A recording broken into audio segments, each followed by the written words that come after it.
बहुत सारे पत्रकार मित्र विभिन्न अखबारों के, विभिन्न चैनल्स के और मुझे लगातार फोन करके तिथियां पूछते रहे हैं।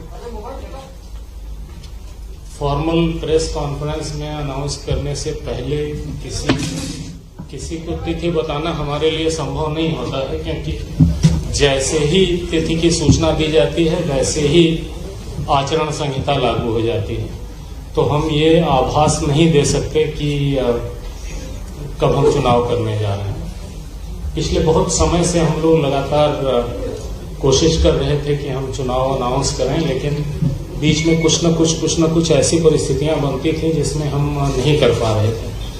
एक बार तो एक्चुअली अच्छा हुआ हमने नहीं किया, क्योंकि हम डेट अनाउंस करने जा रहे थे तब तक हमें राज्य शासन की चिट्ठी मिली कि अभी आप डेट अनाउंस नहीं करें, कोविड के बढ़ने का खतरा इस समय बहुत ज्यादा है। और एक्चुअली जिस दौरान हम चुनाव करने के बारे में सोच रहे थे उस समय इतनी भयानक सेकेंड वेव आई कि न केवल मध्य प्रदेश में बल्कि पूरे देश में बहुत बड़ी संख्या में लोग बीमार पड़े। मैं स्वयं बीमार पड़ा, मेरा पूरा परिवार बीमार पड़ा, मैं तो अस्पताल में भर्ती तक हो गया। तो अच्छा हुआ कि उस समय हमने राज्य सरकार की बात मान करके और चुनाव नहीं किया। अभी की स्थिति ऐसी है कि प्रदेश में 8 करोड़ 80 लाख टीकाकरण हो चुके हैं, फर्स्ट डोज सेकेंड डोज मिला करके, और बहुत बड़ी पॉपुलेशन कम से कम फर्स्ट डोज के लिए कवर की जा चुकी है। कोविड केसेस ज्यादा नहीं है, लेकिन चुनाव के दौरान हम किसी तरीके की लापरवाही कोविड को लेकर के नहीं होने देंगे। सभी कलेक्टरों को हम लगातार निर्देश देते रहे हैं। अभी भी हमारा पूरा जोर इस बात पर होगा कि चुनाव के दौरान जो कोविड अप्रोप्रिएट बिहेवियर है उसका पालन सभी लोग करें, मतदाता भी, हमारे मतदान कर्मी भी और सभी अधिकारी जो लॉ एंड ऑर्डर ड्यूटी में लगे हैं, जो मतदान के कार्य में लगे हैं। पिछले चुनाव पंचायतों के 2014-15 में संपन्न हुए थे। भाई थोड़ा शांतिपूर्वक 2014-15 में हुए थे। उसमें 841 जिला पंचायत सदस्य, सारी जानकारी हम आपको देंगे। आपको नोट करने की बहुत ज्यादा चीजों की आवश्यकता नहीं पड़ेगी, बट जानकारी तभी देंगे जब आप बाहर निकलेंगे, नहीं तो मेरी बात कोई सुनेगा नहीं।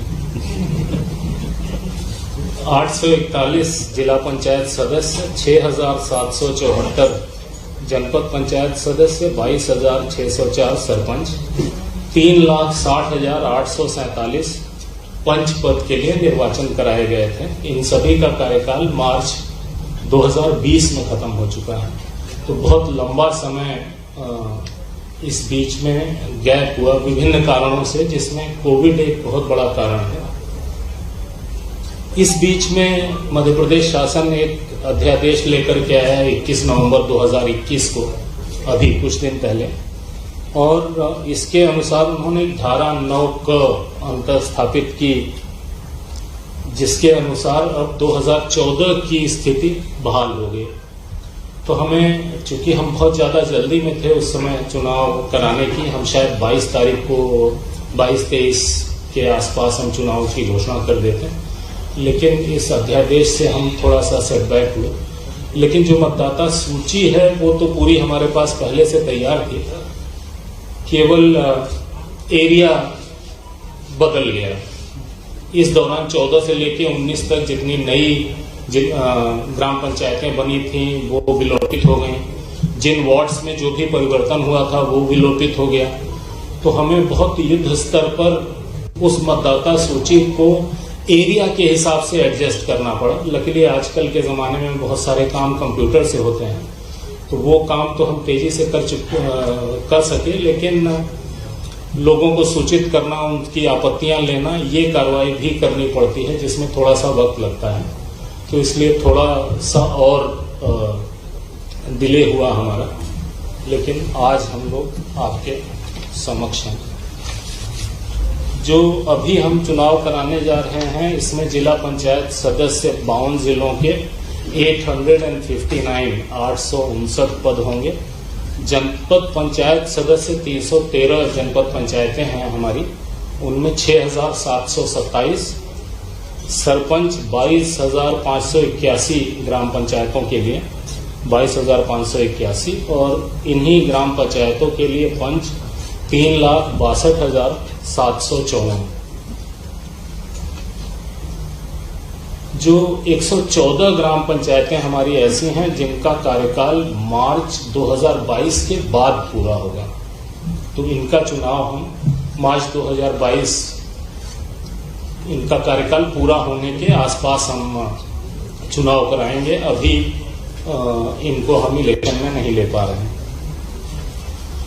इन ग्राम पंचायतों में पंच और सरपंच का चुनाव हम अलग से कराएंगे, लेकिन इनसे संबंधित जो जनपद पंचायत के सदस्य होंगे, जिला पंचायत के सदस्य होंगे, उनका इलेक्शन हम इस इलेक्शन के साथ कर रहे हैं।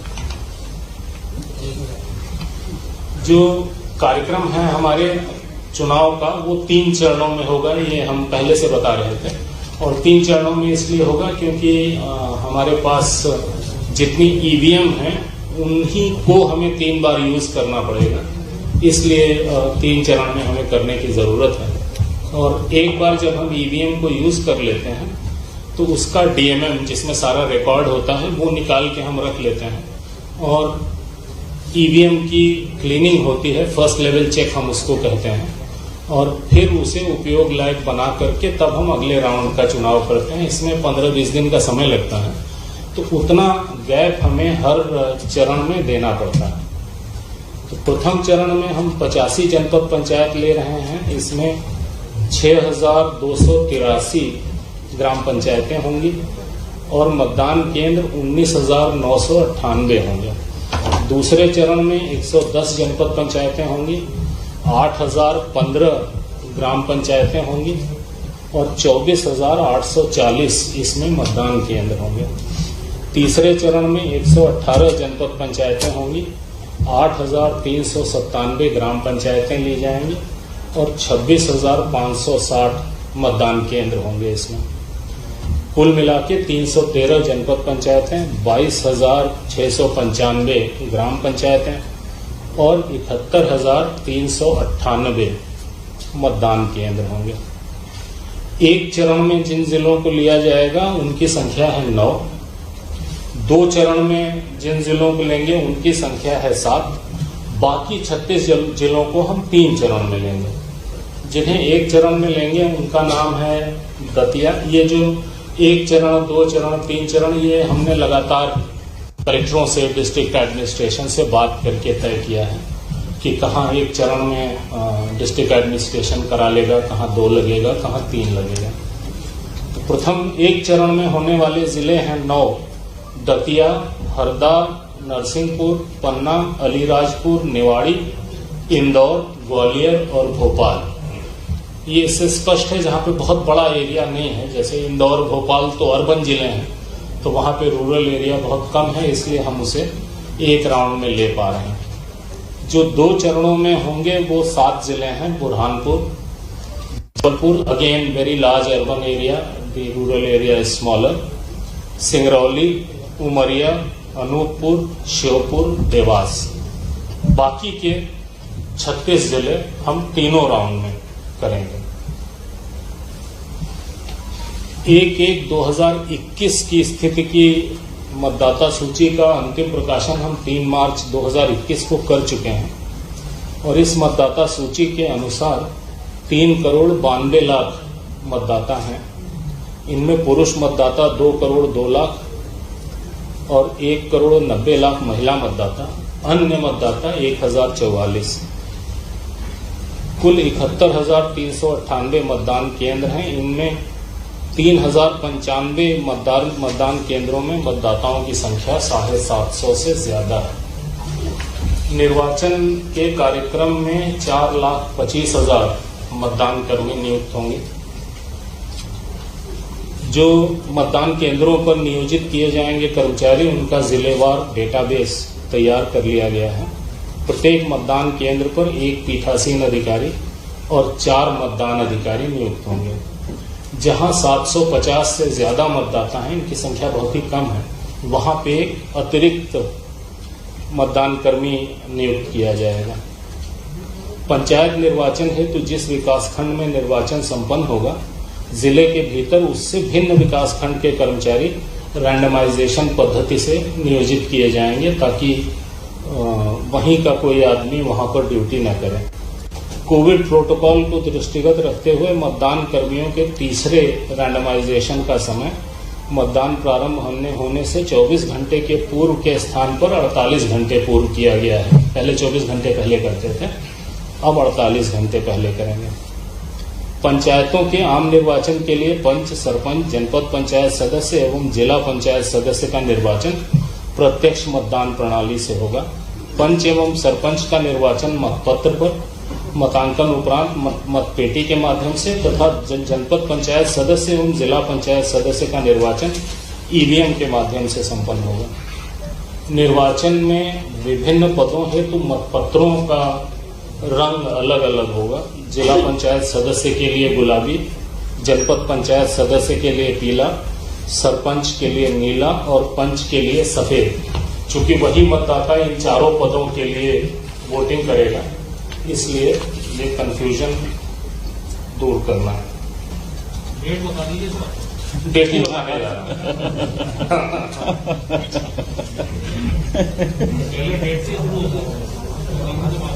प्रसाद पहले बंट गया तो कथा कौन सुनेगा। जो ये चीजें भी उतनी ही इम्पोर्टेंट है जितनी इम्पोर्टेंट डेट है, और ये डिसेमिनेट होना पब्लिक को जरूरी है आपके माध्यम से। हम तो अपनी ओर से और जिला प्रशासन के माध्यम से कोशिश कर ही रहे हैं, लेकिन हमारी रीच कभी उतनी नहीं हो सकती जितनी रीच आपकी है। समस्त मतदान केंद्रों पर मतदान का समय 7 बजे से दोपहर 3 बजे तक होगा, और सिस्टम वही रहता है कि जो भी समय से पहुंच गया उसे पर्ची दी जाती है। तब तक मतदान चलता है जब तक सारे पर्ची वाले लोग वोट नहीं डालते हैं। मतदान हेतु मतदाता को आयोग द्वारा विहित 23 पहचान पत्रों में से कोई एक पहचान पत्र साथ में लाना होगा। आइडेंटिफिकेशन जरूरी है। पंच एवं सरपंच पद की मतगणना मतदान समाप्ति के बाद मतदान केंद्र पर ही की जाएगी। जनपद पंचायत सदस्य एवं जिला पंचायत सदस्य के पदों हेतु ईवीएम से मतगणना विकासखंड मुख्यालय पर की जाएगी। पंच सरपंच पद की मतगणना का सारणीकरण एवं परिणाम की घोषणा विकासखंड मुख्यालय पर की जाएगी। जनपद पंचायत सदस्य के मतों का सारणीकरण एवं परिणाम की घोषणा विकासखंड मुख्यालय पर ही की जाएगी। जिला पंचायत सदस्य के लिए मतों का विकासखंड स्तरीय सारणीकरण उपरांत जिला मुख्यालय पर सारणीकरण करते हुए निर्वाचन परिणाम की घोषणा की जाएगी। पंचायत के इस चुनाव के लिए हमारे पास कुल 55,000 ईवीएम उपलब्ध हैं। विभिन्न चरणों में हम जो ईवीएम का इस्तेमाल कर रहे हैं, रिजर्व ईवीएम जोड़ करके प्रथम चरण में 26,910, द्वितीय चरण में 33,657 और तृतीय चरण में 35,797। इससे पता लगता है कितने ईवीएम हमें लगते हैं, और चूंकि केवल 55,000 हैं, इस कारण से हमें कई राउंड में जाना पड़ रहा है। हर विकासखंड में रिजर्व ईवीएम उतनी होगी जितनी ग्राम पंचायतें हैं उस विकासखंड में। आयोग द्वारा प्रयुक्त ईवीएम में मतदान का डेटा सुरक्षित रखने के लिए डीएमएम होता है हमारे पास, डिटैचेबल मेमोरी मॉड्यूल, उसे हम अलग कर लेते हैं। उसके बाद ईवीएम की फर्स्ट लेवल चेक करके फिर उसको दोबारा इस्तेमाल करते हैं। प्रत्येक चरण की मतगणना के बाद जो ईवीएम का डीएमएम है उसे अलग करके फिर हम सील बंद कर लेते हैं। एक चरण में उपयोग करके जो मुक्त हुई उसका फर्स्ट लेवल चेक, जैसा हमने बताया, वो करने के बाद ही उसे अगले इलेक्शन में यूज करते हैं। जो त्रिस्तरीय पंचायतों के विभिन्न पदों यानी पंच, सरपंच, जनपद पंचायत, जिला पंचायत के लिए एक इंटीग्रेटेड एकीकृत नाम निर्देशन पत्र की व्यवस्था की गई है। जिला पंचायत सदस्य के लिए नाम निर्देशन पत्र जिला मुख्यालय पर, जनपद पंचायत सदस्य के लिए विकासखंड मुख्यालय पर तथा पंच एवं सरपंच पद के लिए विकासखंड मुख्यालय एवं क्लस्टर मुख्यालय पर लिए जाएंगे।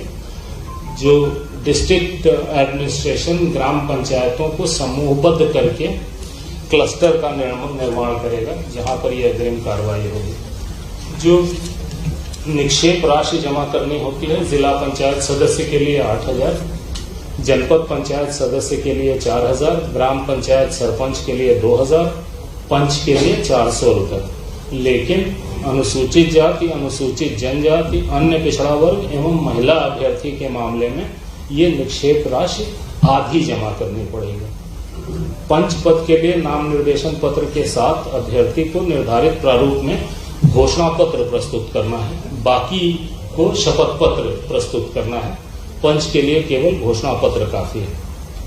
रिटर्निंग ऑफिसर द्वारा इस जानकारी का सार्वजनिक प्रदर्शन अपने कार्यालय के सूचना पटल पर किया जाएगा। जो ये जानकारी देंगे वो सार्वजनिक की जाएगी।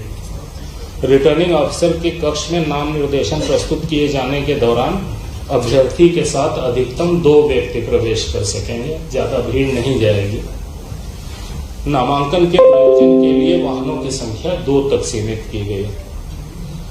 हम आईटी का काफी उपयोग करते हैं निर्वाचन में, और ऑनलाइन नॉमिनेशन की व्यवस्था भी है। लोग अपना नॉमिनेशन ऑनलाइन कर सकते हैं, लेकिन उसकी हार्ड कॉपी व्यक्तिगत रूप से उन्हें रिटर्निंग ऑफिसर को प्रस्तुत करनी पड़ेगी। ऑनलाइन भरने के लिए रिटर्निंग ऑफिसर के कार्यालय में हेल्प डेस्क सुविधा केंद्र ये स्थापित किए जाएंगे, ताकि ऐसे लोग जो ऑनलाइन ऑपरेशन नहीं कर सकते उनकी मदद की जा सके। निर्वाचन के लिए जो मतदान दल और मतगणना दल गठित किए जाएंगे वो एनआईसी ने सॉफ्टवेयर डेवलप किया है, कॉमन इलेक्शन मैनेजमेंट सिस्टम, उसके माध्यम से किया जाएगा। मतदाता सूची में दर्ज नाम की जानकारी आयोग की वेबसाइट mplocalelection.gov.in पर अथवा चुनाव मोबाइल ऐप के माध्यम से प्राप्त की जा सकती है। सहज सुलभ है, कोई भी अपना नाम देख सकता है। स्ट्रांग रूम मतदान केंद्रों एवं मतगणना स्थलों पर आवश्यक सुरक्षा व्यवस्था की जाएगी। जो संवेदनशील, अति संवेदनशील मतदान केंद्र आइडेंटिफाई करते हैं, जिनमें विशेष दृष्टि रखी जाती है। संवेदनशील मतदान केंद्र 15,863 हैं और अति संवेदनशील 6,233 हैं। सेक्टर जोनल मजिस्ट्रेट इनकी नियुक्ति की जाएगी। पर्याप्त पुलिस व्यवस्था की जाएगी ताकि इलेक्शन शांतिपूर्वक हो सके, और 3 चरणों में करने से भी पुलिस व्यवस्था में हमें आसानी होगी। बहुत जरूरी है, ये आपके लिए भी नोट करने के लिए है कि निर्वाचन संबंधी शिकायतों के त्वरित निराकरण के लिए आयोग मुख्यालय में एक कंट्रोल रूम स्थापित किया गया है, जिसका दूरभाष क्रमांक 0755-255-1076 है। 255-1076 है। किसी को भी निर्वाचन संबंधी कोई भी शिकायत करनी हो तो इस नंबर पर वो फोन कर सकते हैं और इमीडिएट उस पर कार्रवाई सुनिश्चित की जाएगी।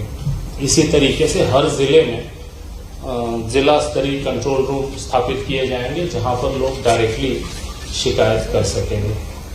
हम लोग निर्वाचन के पर्यवेक्षण के लिए हर जिले में प्रेक्षक नियुक्त करते हैं। उन्हें जब मतदाता सूची बन रही होती है तो भी हर स्टेज में हम उन्हें जिले में भेजते रहते हैं और उनसे रिपोर्ट लेते हैं। बहुत सारी वोटर लिस्ट को लेकर शिकायतें हमें मिली थी। कुछ हमने जिला प्रशासन से जांच कराई, कुछ हमने अपने प्रेक्षकों से जांच कराई, और ऐसी शिकायतें जो हमें लगी कि बहुत सीरियस नेचर की हैं, उसमें जिला प्रशासन के साथ साथ हमने पैरेलल जांच अपने प्रेक्षक से भी कराई, ताकि सही स्थिति ज्यादा हमारे सामने स्पष्ट हो सके। मतदाता जागरूकता के लिए systematic education, nurturing, sensitization, electorate से संबंधित गतिविधियों का आयोजन करते हैं हम लोग कंटिन्यूअसली। अभी इस बीच में और करेंगे। मतदाताओं को ईवीएम की कार्यप्रणाली से अवगत कराते हुए अधिक से अधिक मतदान करने के लिए प्रेरित किया जा रहा है। हमारी जिम्मेदारियों में से एक जिम्मेदारी ये भी है कि ज्यादा से ज्यादा लोग चुनाव में भाग लें।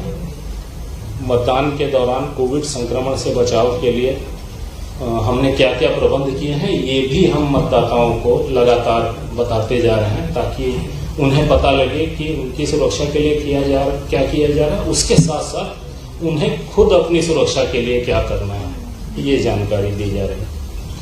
आज जैसे ही चुनाव की घोषणा होती है, वैसे ही आदर्श आचरण संहिता लागू हो जाएगी। मतदाताओं को प्रभावित करने संबंधी घटनाओं पर नियंत्रण के लिए आदर्श आचरण संहिता लगती है और परिणाम घोषित होने तक ये प्रभावशील रहेगी। आदर्श आचरण संहिता के प्रावधान राजनीतिक दलों पर भी लागू होते हैं, हालांकि चुनाव नॉन पार्टी बेसिस पर होते हैं, लेकिन model code of conduct political parties पर भी लगता है, उन्हें भी इसका पूरी तरीके से पालन करना होता है। अभ्यर्थियों पर शासकीय विभागों, कर्मियों, त्रिस्तरीय पंचायतों के पदाधिकारियों एवं कर्मचारियों सब पर लागू होता है। इनफैक्ट हम जब जैसे ही इलेक्शन डिक्लेयर करते हैं वैसे ही हम चीफ सेक्रेटरी को पत्र लिखते हैं 500 कॉपियों के साथ आदर्श आचरण संहिता की, कि वो हर विभाग तक वो पहुंचा दें और उन्हें इंस्ट्रक्ट करें कि ये आदर्श आचरण संहिता है। पूरी की पूरी गवर्नमेंट, सारे के सारे सरकारी विभाग इसका पालन करें। निर्वाचन के दौरान किसी भी अभ्यर्थी को प्रचार हेतु सभा, रैली, जुलूस आदि आयोजन के पूर्व सक्षम प्राधिकारी की अनुमति लेना अनिवार्य होगा। मतदान समाप्ति के समय से 48 घंटे पूर्व की कालावधि के दौरान सार्वजनिक सभा, जुलूस, रैली आदि पर प्रतिबंध रहेगा। बुलाएंगे ना हम लोगों को। अंतिम पैराग्राफ तक पहुंचा हूं, धीरे छूट गया। ये सब नहीं मिलेगा आपको, मुद्दे की बात मिलेगी। नहीं, आपका सदैव स्वागत है। हम भागते इसलिए हैं क्योंकि आप केवल डेट पूछते हो जो हम बता नहीं सकते। आज हम बता सकते हैं तो हमने खुद सबको बुलाया। ठीक है। आयोग ने कोविड से बचाव के लिए ढेर सारे निर्देश जारी किए हैं, वो वही हैं जिनसे आप बार बार परिचित हैं। तो जो आप चाहते हैं वो बता दें आपको। निर्वाचन की सूचना का प्रकाशन और नाम निर्देशन पत्र प्राप्त करना, ये प्रथम चरण के लिए 13/12/2021 यानी 13 तारीख से निर्वाचन की सूचना का प्रकाशन किया जाएगा और नाम निर्देशन पत्र प्राप्त करना शुरू हो जाएगा।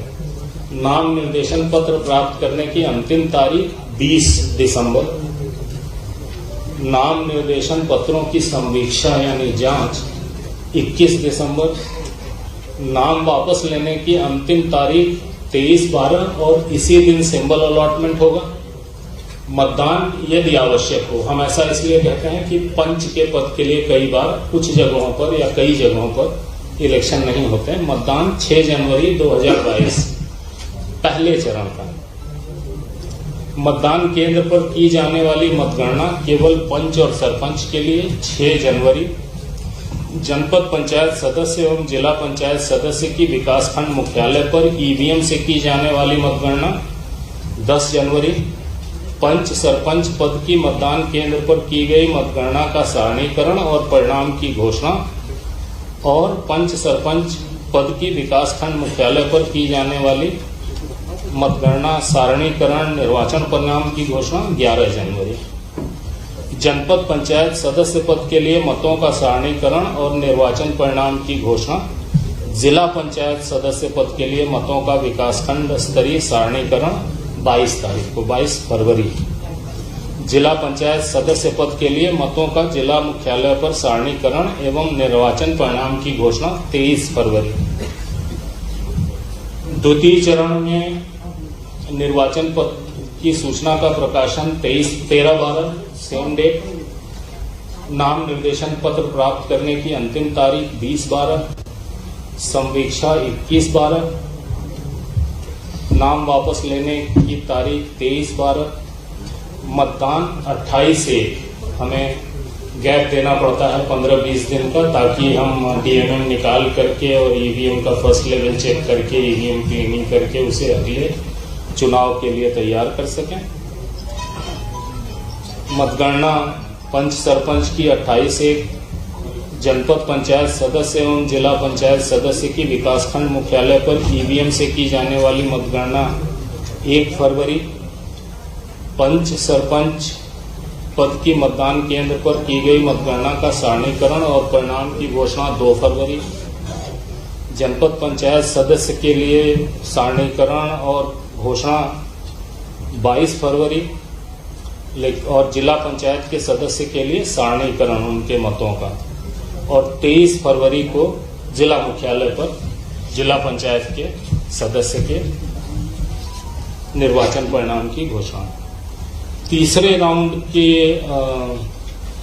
प्रकाशन और नाम निर्देशन प्राप्त करना 30 दिसंबर के अंदर करना हमारे लिए आवश्यक है। नाम निर्देशन प्राप्त करने की अंतिम तारीख 6 जनवरी, जांच 7 जनवरी, नाम वापस लेना और प्रतीक आवंटन 10 जनवरी, मतदान 16 फरवरी। तो मतदान 6 जनवरी, 28 जनवरी और 16 फरवरी, ये 3 राउंड के मतदान हैं।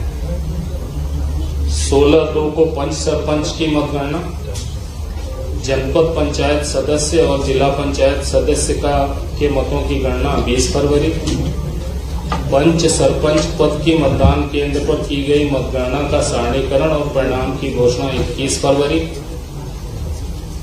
जनपद पंचायत के लिए परिणाम घोषणा 22 फरवरी, जिला पंचायत का सारणीकरण होगा उस दिन, और अगले दिन 23 फरवरी को जिला पंचायत सदस्य के पद के लिए सारणीकरण और निर्वाचन परिणाम की घोषणा होगी।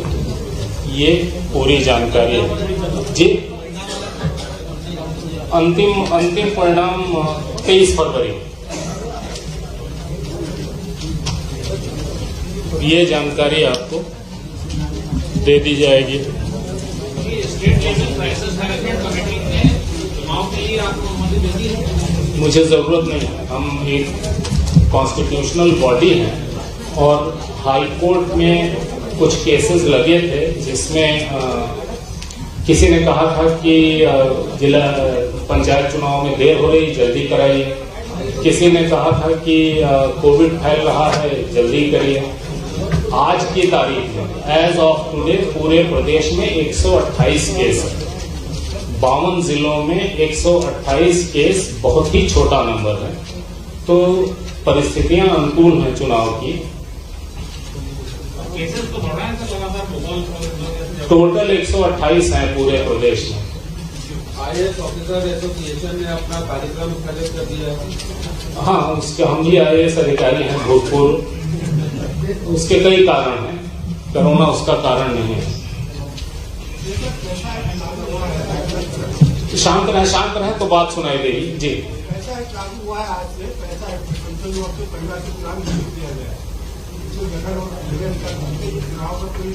नहीं, चुनाव पे कोई असर नहीं। चुनाव तो कॉन्स्टिट्यूशनल मजबूरी है। किससे कोई चुनाव तो अपनी जगह है, that is in its own place. अगर कोरोना के केसेस बढ़ते हैं तो चुनाव को भी आगे बढ़ेगा। अगर हमें स्पेकुलेशन करना ही है तो अच्छा किया जाए ना, खराब स्पेकुलेशन क्यों कर रहे हैं? जब जैसी परिस्थिति बनेगी तब तैसा निर्णय लेंगे। चुनाव कभी भी इस तरीके से नहीं किए जाएंगे कि आम जनता के जान माल स्वास्थ्य को किसी भी प्रकार का खतरा है। पहले भी जब हम चुनाव की बात कर रहे थे तो हम ये कहते थे कि कोविड पर दृष्टि रहेगी और पूरी कोशिश हमारी ये होगी कि हमारे कारण, चुनाव के कारण कोविड के केसेस की बढ़ोतरी न हो। और हम डेली रिपोर्ट लेते हैं हेल्थ डिपार्टमेंट से कि कितने टीकाकरण हुए और कितने केसेस हुए, कितने नए केसेस हुए, कितने पुराने लोग ठीक होकर के वापस गए, जो केसेस हैं उनमें सीरियस कितने हैं, ये भी हम लेते हैं। तो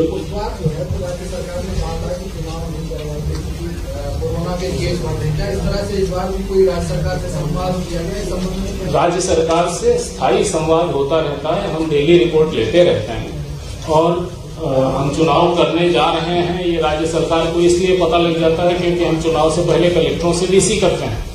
कलेक्टरों से वीसी करने के लिए जीएडी की अनुमति लगती है कलेक्टर को कि वो वीसी अटेंड कर सके। तो हमारे यहाँ से चिट्ठी जाती है जीएडी को कि कलेक्टरों को अनुमति दीजिए, हम इस तारीख को इतने बजे वीसी करना चाहते हैं।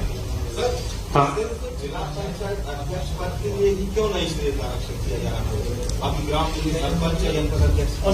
नहीं समझा मैं आपकी बात। 1 मिनट, पहले उनकी बात समझ लूं तो फिर अगला बताऊंगा जी।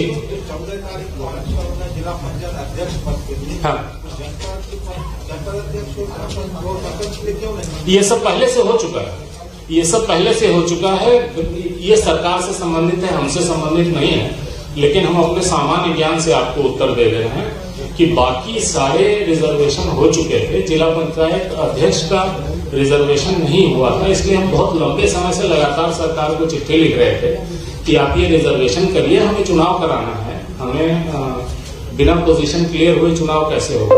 तब राज्य सरकार ने ये एक्शन वैसे भी उन्हें लेना था, बिकॉज जिला पंचायत अध्यक्ष का रिजर्वेशन नहीं करें ऐसा कैसे हो सकता है, बहुत लंबे समय से रुका हुआ था। तो राज्य सरकार इंडिपेंडेंटली कार्रवाई कर रही है, हमारा उसमें कोई हाथ नहीं है। राज्य सरकार का सार्वभौम अधिकार है डिलिमिटेशन, रिजर्वेशन, इसमें इलेक्शन कमीशन का कोई रोल नहीं है। कैंसिल किए हैं तो उसमें तो सर ये कैसे पॉसिबल है कि किसी सीट को उसी में दोबारा दे दें?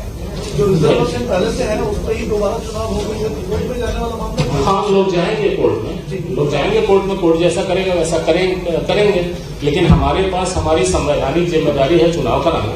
जब तक किसी प्रकार की कोई रोक हमारे सामने नहीं है तब तक हमें चुनाव कराना ही कराना है। और ऑलरेडी हम लोग बहुत ज्यादा लेट हो चुके हैं, जो बहुत अच्छी, बहुत एक्सेप्टेबल स्थिति नहीं है। किन्हीं भी परिस्थितियों में चुनाव होते हैं। जब कोविड की सेकेंड वेव चल रही थी, बहुत सारे स्टेट्स में पंचायत चुनाव हुए, अर्बन बॉडी चुनाव हुए। हमने नहीं किया क्योंकि हमने रिस्क नहीं लिया, लेकिन लोगों ने किया और कोई बहुत बुरे परिणाम नहीं हुए उससे। उत्तर प्रदेश एक केस है जो बहुत ज्यादा हाईलाइट हो गया। इसके मॉडल कोर्ट में और असेंबली के जो इलेक्शन होते हैं उसके मॉडल कोर्ट में कुछ फर्क है? एक ही जैसा होता है। हम आपको मॉडल कोर्ट की भी कॉपी देंगे, बहुत बारीकी से देख सकेंगे आप। थैंक यू भाई, कृपया चाय पी करके जाइएगा। आप लोग फोन करते थे, हम आपके प्रश्नों का जवाब नहीं दे पाए।